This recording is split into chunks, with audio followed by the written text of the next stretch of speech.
Hello students, आज हम discuss करने वाले हैं पास्कल ट्रायंगल। पास्कल ट्रायंगल क्या बताता है हमें एनएमआर स्पेक्ट्रोस्कोपी में। एनएमआर स्पेक्ट्रोस्कोपी का ये हमारा 6th पार्ट है, पार्ट 6, जिसमें हम डिस्कस करने वाले हैं पास्कल ट्रायंगल के बारे में। पास्कल ट्रायंगल जनरली हमें ये बताता है relative intensities of the peak. That means कि हम इसे बोल सकते हैं relative intensities of the signals और पीक्स। इससे पहले वाले लेक्चर्स में हमने पढ़ा था कि जब जो हमारे पीक्स होती हैं वो मल्टीप्लेट्स में स्प्लिट कर जाती हैं due to presence of neighbouring proton. जो नेबरिंग प्रोटॉन है वो कपलिंग इफेक्ट डालते हैं और due to spin spin coupling जो है उनमें स्प्लिटिंग हो जाती है, और उसके पीछे की थ्योरी, केमिस्ट्री, ये सारी चीज़ें हमने डिस्कस की थी। लेकिन उसमें हमने ये भी डिस्कस किया था कि जैसे मान लीजिए हमारा डबलेट आता है तो डबलेट की इंटेंसिटी होती है 1:1। अगर ट्रिपलेट आ रहा है तो इंटेंसिटी होती है 1:2:1। ये हमने इंटेंसिटी भी डिस्कस की थी कि ये रिलेटिव इंटेंसिटी कैसे आती है। इसे ही हम एक शॉर्टकट तरीके से भी हम डिफाइन कर सकते हैं कि ये रिलेटिव इंटेंसिटी कैसे आ सकती है with the help of pascal triangle. तो पास्कल ट्रायंगल बहुत ही इजी ट्रिक है जिसकी हेल्प से हम रिलेटिव इंटेंसिटीज़ पीक्स की निकाल सकते हैं या सिग्नल्स की निकाल सकते हैं कि किस तरह से आपका जो स्प्लिटिंग होगा, तो वो जो स्प्लिटिंग में मल्टीप्लेट्स बन रहे हैं आपके, वो मल्टीप्लेट्स की स्प्लिटिंग का जो आपका जो रिलेटिव इंटेंसिटी है, जैसे 1:1, 1:2:1 या 1:3:3:1, ये जो इंटेंसिटीज़ आती हैं वो कैसे आती हैं। तो जैसे कि अब हमारे पास यहाँ पे 3 चीज़ें हैं कि हमने पढ़ा था कि नंबर ऑफ नेबरिंग प्रोटॉन्स जो हैं वो कपलिंग इफेक्ट डालते हैं, या फिर हम n+1 रूल से भी स्प्लिटिंग को शो करते हैं। तो जैसे अगर मैं यहाँ पास्कल ट्रायंगल को डिफाइन करूँ, पास्कल ट्रायंगल जस्ट लाइक अ पिरामिड की तरह आपका एक शेप बनता है, जिसमें अगर मैं यहाँ पे आपको ये बोलूँ कि अगर नंबर ऑफ नेबरिंग प्रोटॉन 0 है, मतलब आपका जो कंपाउंड है उसके नेबर में, यानी जो जिस प्रोटॉन के लिए आप स्प्लिटिंग देख रहे हो या उसके सिग्नल्स देख रहे हो, अगर उसके नेबर में कोई प्रोटॉन प्रेजेंट नहीं है तो उसका हमें सिंपल एक सिंगलेट मिलता है, एक सिंगल पीक मिलती है, और उसकी इंटेंसिटी 1 होगी, रिलेटिव इंटेंसिटी, क्योंकि उसके आसपास कोई भी नेबरिंग प्रोटॉन नहीं है। अगर नेबर में हमारे पास 1 प्रोटॉन प्रेजेंट है तो वो 1 proton according to the n+1 rule doublet में स्प्लिट कर जाता है और उसकी इंटेंसिटी होती है 1:1। ठीक है। अब अगर ट्रिपलेट है, मान लीजिए हमारे पास नेबरिंग प्रोटॉन 2 है, नेबरिंग प्रोटॉन 2 है तो अकॉर्डिंग टू n+1 रूल ये ट्रिपलेट में स्प्लिट कर जाएगा। तो ट्रिपलेट में जब स्प्लिट करेगा तो पास्कल ट्रायंगल के अकॉर्डिंग इनकी इंटेंसिटी 1:2:1 कैसे आई। तो देखो हम क्या करते हैं कि सबसे ऊपर आप 1 लिखते हो, फिर इनके दोनों साइड पे 1 लिख देते हो, फिर थर्ड नंबर पे आप क्या करते हो 1, और इन दोनों को आप जब प्लस करोगे 1 + 1 2, देन अगेन 1, तो साइड में हम 1 लिखते जाएंगे और बीच में हम इनको प्लस करते जाएंगे। ठीक है। जैसे अगर मान लीजिए हमारे पास नेबरिंग प्रोटॉन 3 है तो 3 + 1 अकॉर्डिंग टू n+1 रूल ये कितने में, क्वाड्रेट में स्प्लिट करेगा, और क्वाड्रेट में स्प्लिट कर रहा है यानी 4 हमें सिग्नल्स मिल रहे हैं, और 4 सिग्नल्स की रिलेटिव इंटेंसिटीज़ क्या होंगी, तो कैसे निकालेंगे। कॉर्नर में साइड में आप 1 लिखो, फिर 1 + 2 3, 2 + 1 3, और फिर 1 लिख दिया। ठीक है। तो जो रिलेटिव इंटेंसिटीज क्वाड्रेट की आएगी 4 सिग्नल्स की, वो 1:3:3:1 आएगी। सिमिलरली अगर हमारे पास 4 नेबरिंग प्रोटॉन है तो 4 + 1 क्विंटेट यानी 5 पीक्स 5 सिग्नल्स में ये स्प्लिट कर जाएंगे, और उनकी रिलेटिव इंटेंसिटी क्या होगी, हम लेफ्ट साइड पे 1 लिखेंगे और राइट साइड पे 1 लिखेंगे, और बीच में कैसे इंटेंसिटी निकालेंगे, 1 + 3 करोगे तो 4 आएगा, 3 + 3 6, 3 + 1 4, और फिर हमने एंड में 1 लिख दिया। ठीक है। ऐसे ही मान लीजिए अगर आपका नेबरिंग प्रोटॉन 5 है तो 5 + 1 सेक्सटेट यानी 6 हमें पीक्स मिलती हैं या 6 सिग्नल्स मिलते हैं, और वो 6 सिग्नल्स की जो इंटेंसिटीज़ होंगी वो कैसे निकालेंगे। सबसे पहले 1 लिखेंगे, 1 + 4 5, 4 + 6 10, 6 + 4 10, 4 + 1 5, और फिर आप 1। तो इसी तरह से आपके जैसे जैसे number of neighbouring protons increase होते जाएंगे उसके अकॉर्डिंग n+1 के अकॉर्डिंग उनकी स्प्लिटिंग होती जाएगी, और आप इस पास्कल ट्रायंगल के हेल्प से उनकी रिलेटिव इंटेंसिटीज़ को बहुत ही ईजिली डिफाइन कर सकते हो। तो ये एक तरह से हमारा ट्रायंगल कह सकते हो या एक पिरामिड का शेप बन जाता है, जिसकी हेल्प से हम किसी भी सिग्नल की या जो स्प्लिटिंग हो रही है उनकी रिलेटिव इंटेंसिटी को डिफाइन कर सकते हैं। ठीक है। तो ये तो हो गया हमारा पास्कल ट्रायंगल। पास्कल ट्रायंगल के हेल्प से हमें अगर बहुत ही ईजिली हमें बताना है कि कितने नंबर ऑफ पीक्स में स्प्लिटिंग होगी और उनकी रिलेटिव इंटेंसिटी कैसे होगी, तो हम इस ट्रायंगल के हेल्प से या इस पिरामिड के हेल्प से डिफाइन कर सकते हैं। ठीक है, तो इसमें एक और इम्पॉर्टेंट चीज़ है कि जो पीक एरिया है, कि पीक एरिया कितना होगा, तो वो डिपेंड करता है नंबर ऑफ एब्जॉर्बिंग प्रोटॉन्स, यानी number of equivalent set of protons कितने हैं, एक सेट में कितने नंबर ऑफ इक्विवेलेंट प्रोटॉन्स हैं, उस पर उनका पीक एरिया डिपेंड करता है। जितने नंबर ऑफ प्रोटॉन्स ज़्यादा होंगे पीक एरिया उतना ही ज़्यादा होगा। And the multiplicities of the signals depends upon the number of neighbouring proton, मतलब नेबर में कितने प्रोटॉन्स प्रेजेंट हैं उसी के अकॉर्डिंग जो है मल्टीप्लिसिटीज़ यानी जो मल्टीप्लेट्स हमारे बन रहे हैं या पिकलेट्स जो बन रहे हैं उस पर डिपेंड कर रहे हैं। यानी n+1 के अकॉर्डिंग हम ये बता देते हैं कि अगर मान लो नेबर में 3 प्रोटॉन है तो 3+1 यानी ये 4 मल्टीप्लेट्स में या फिर पिकलेट्स में ये स्प्लिट कर जाएंगे। अगर 4 है तो 4+1 5 में स्प्लिट कर जाएंगे। तो जो स्प्लिटिंग हो रही है या जो मल्टीप्लिसिटी मिल रही है हमें, वो डिपेंड कर रही है नेबरिंग प्रोटॉन पे, और जो पीक एरिया है वो डिपेंड कर रहा है कि नंबर ऑफ एब्जॉर्बिंग प्रोटॉन्स कितने हैं, number of equivalent set of protons कितने हैं। अब हम यहाँ पे कुछ एग्जांपल्स करते हैं स्प्लिटिंग में। जैसे हमने पढ़ा है n+1 रूल में, अभी तक हमने पढ़ा था कि सिर्फ एक साइड पे जो नंबर ऑफ प्रोटॉन्स प्रेजेंट है उसके अकॉर्डिंग स्प्लिटिंग कैसे होगी। जैसे यहाँ 3 है, अगर यहाँ CH2 है और यहाँ Cl है, तो ये हमारे पास 2 टाइप के प्रोटॉन होते हैं, एक A सेट और दूसरा B सेट। तो क्योंकि B सेट, B में 3 प्रोटॉन्स हैं, तो यहाँ पे क्या हो जाएगा 3+1 यानी 4 पीक्स मिलेंगे इसके CH2 के, यानी A सेट प्रोटॉन्स के हमें 4 सिग्नल्स मिलेंगे, क्वार्टेट मिलेगा। और क्योंकि CH3 है तो इसके नेबर में 2 हैं, तो 2+1 इसके हमें ट्रिपलेट्स मिलेंगे। यहाँ तक तो हमने पढ़ लिया। लेकिन मान लो कि अगर नेबरिंग प्रोटॉन्स जो हैं वो ज़्यादा हैं, मान लो दोनों तरफ नेबरिंग प्रोटॉन्स हैं, तो उस सिचुएशन में हम कैसे स्प्लिटिंग शो करेंगे। तो सबसे इम्पॉर्टेंट बात हमें ये ध्यान रखना है कि n+1 रूल के अकॉर्डिंग कि अगर जो नेबरिंग प्रोटॉन्स हैं वो इक्विवेलेंट यानी सेम केमिकल एनवायरनमेंट में है, यानी उनका जो केमिकल नेचर है या केमिकल एनवायरनमेंट है अगर वो सेम है, तब तो हम n+1 रूल के अकॉर्डिंग ही स्प्लिटिंग शो करेंगे। फॉर एग्जांपल जैसे ये हमारा एक स्ट्रक्चर है जिसमें हमारे पास 2 सेट ऑफ प्रोटॉन है। एक है हमारा A सेट, जैसे CH2, इन दोनों का जो केमिकल नेचर है, जैसे हमारे पास ये स्ट्रक्चर है, एक एग्जांपल है जिसमें हमारे पास 2 सेट ऑफ प्रोटॉन्स हैं। एक है हमारा सेट A और दूसरा है सेट B। सेट A क्या है, जिसका ये जो CH2 है और ये CH2 दोनों का जो केमिकल नेचर है या केमिकल एनवायरनमेंट है वो बिल्कुल सेम है। एक तरफ वो ऑक्सीजन से बॉन्डेड है और दूसरी तरफ वो CH2 ग्रुप से बॉन्डेड है। ठीक है, यानी दैट मीन्स कि इन दोनों का नेचर बिल्कुल सेम है, तो इनको हम A सेट प्रोटॉन कहेंगे। और दूसरा आपका B सेट प्रोटॉन है जो दोनों तरफ CH2 के साथ अटैच्ड है। तो हमारे पास 2 सेट प्रोटॉन हो गए। तो अगर हम A की बात करें, A सेट प्रोटॉन में, तो टोटल हमारे पास 4 प्रोटॉन्स हैं। ठीक है, और इन 4 प्रोटॉन्स के नेबर में कितने प्रोटॉन्स हैं, 2 प्रोटॉन्स हैं। तो नेबरिंग प्रोटॉन कितने हो गए, नेबरिंग प्रोटॉन्स कितने हो गए, 2। ठीक है, हम किसकी बात कर रहे हैं, A सेट प्रोटॉन के लिए, A सेट प्रोटॉन्स के लिए। तो A सेट में हमारे पास 4 प्रोटॉन्स हैं और नेबरिंग प्रोटॉन्स कितने हैं, इसके रेस्पेक्ट में 2 प्रोटॉन है। तो स्प्लिटिंग कैसे हो जाएगी, 2+1 3, यानी इन दोनों 4 प्रोटॉन्स के लिए हमें क्या मिलेगा, ट्रिपलेट मिलेगा। दैट मीन्स कि आपका जो A4 केमिकली इक्विवेलेंट प्रोटॉन है जिसको हम A टाइप से रिप्रेजेंट कर रहे हैं, क्योंकि इनके नेबर में 2 प्रोटॉन्स प्रेजेंट है तो स्प्लिटिंग 2+1 3 में होगा, तो इसकी हमें ट्रिपलेट्स मिल जाएंगी। और ये डाउन फील्ड में इनकी पीक्स मिलेंगी, यानी ये डी शील्डेड होंगे। क्यों, क्योंकि ये ऑक्सीजन से अटैच्ड है। ऑक्सीजन क्या करेगा, इलेक्ट्रॉन्स को अपनी तरफ अट्रैक्ट करेगा, इलेक्ट्रॉन्स को अपनी तरफ अट्रैक्ट करेगा, तो ये डी शील्डेड होंगे। डी शील्डेड होंगे तो इनकी जो पीक्स आएंगी वो डाउन फील्ड पे आएंगी। ठीक है, अब दूसरी बात करते हैं B set of proton. B set proton कितने हैं, इसमें हमारे पास 2 प्रोटॉन्स हैं, 2 प्रोटॉन्स, बट ये स्प्लिट कितने में कर रहे हैं, इसके नेबर में कितने प्रोटॉन्स हैं, 2+2 4 प्रोटॉन है। दैट मीन्स कि जो नेबरिंग प्रोटॉन है इनके लिए अगर हम नेबरिंग प्रोटॉन की बात करें,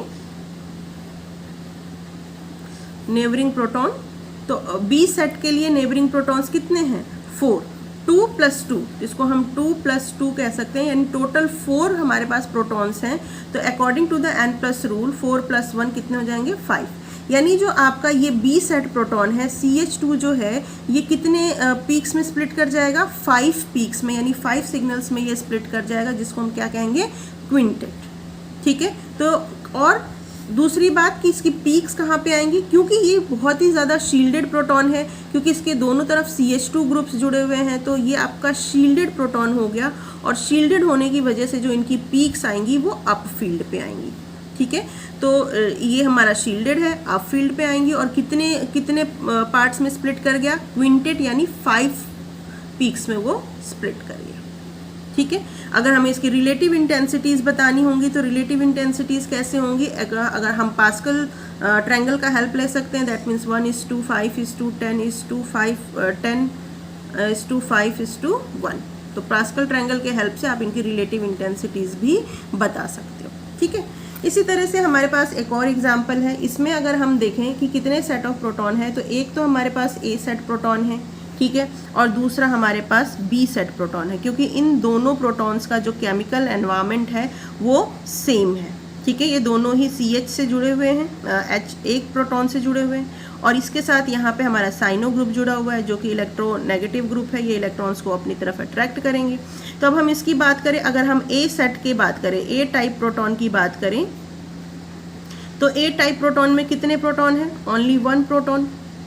ठीक है, बट इसके नेबर में कितने प्रोटॉन हैं, नेबर में कितने प्रोटॉन हैं, नेबरिंग प्रोटॉन, क्योंकि दोनों प्रोटॉन का केमिकल एनवायरनमेंट सेम है तो हम इन दोनों को प्लस कर देंगे, टोटल हमारे पास 3 + 3 6 प्रोटॉन हो गए।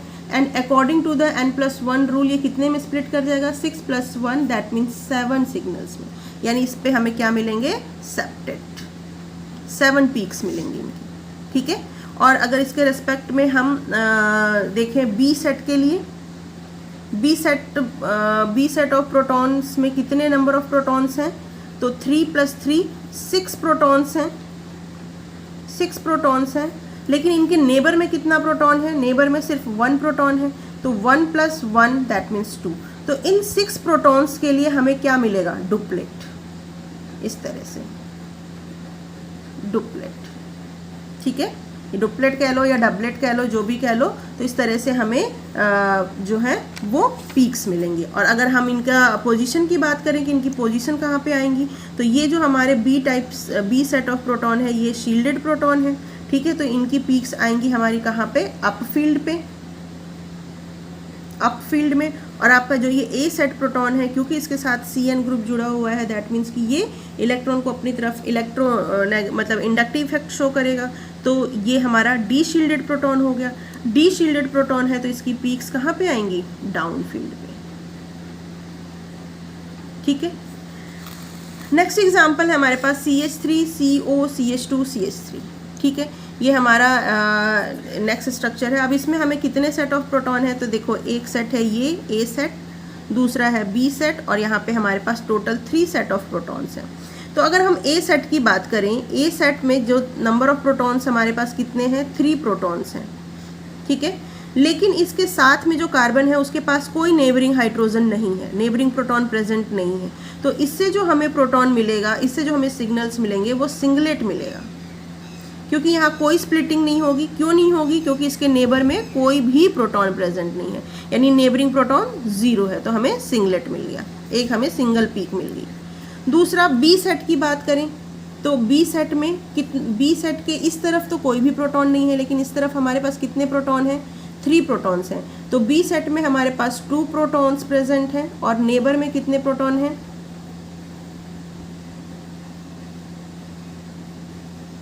नेबरिंग प्रोटॉन्स कितने हैं, 3, तो 3 + 1 दैट मीन्स 4, यानी कि B सेट प्रोटॉन के लिए हमें क्या मिलेगा, क्वाड्रेट। ठीक है, क्वाड्रेट मिलेगा, तो B सेट के लिए हमें क्वाड्रेट मिल गया। और इसकी रिलेटिव इंटेंसिटी हम कैसे निकालते हैं, 1:3:3:1। ठीक है, इस तरह से हमें क्वाड्रेट मिलेगा। अब नेक्स्ट है हमारे पास C सेट।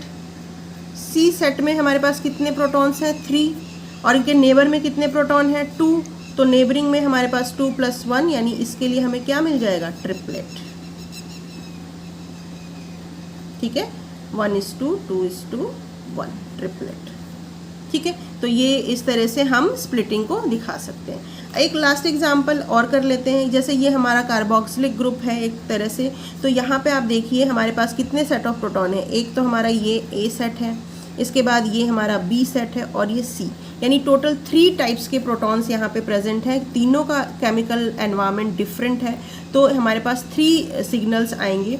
जो आपका ए सेट है उसके साथ वाले कार्बन पे, यानी ये कोई नेबरिंग प्रोटॉन प्रेजेंट नहीं है, यानी ये काफ़ी दूर है, तो कोई कपलिंग नहीं होगा, तो इसकी तो हमें ए सेट के लिए क्या मिल जाएंगी, सिंगलेट। ठीक है।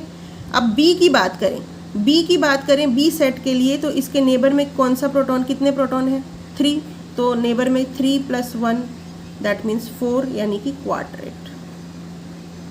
ठीक है। और सी के लिए बात करें तो उसके नेबर में क्या है, एक ही प्रोटॉन है, तो 1 + 1 डुप्लेट या डबलेट। ठीक है।